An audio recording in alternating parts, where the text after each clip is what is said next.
Long sentence practice ആണ് ഇന്നത്തെ video. ഈ സെൻറ്റൻസ് നോക്കൂ.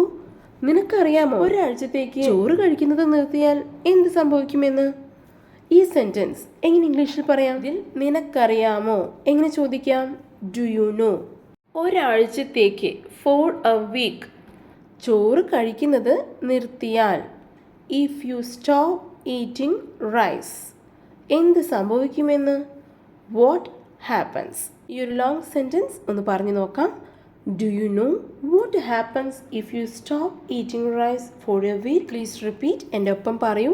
Do you know what happens if you stop eating rice for a week? Do you know, നിനക്കറിയാമോ?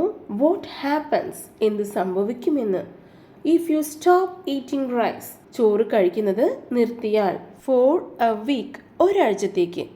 ഇതുപോലുള്ള daily വീഡിയോസിനായി please subscribe. Thank U.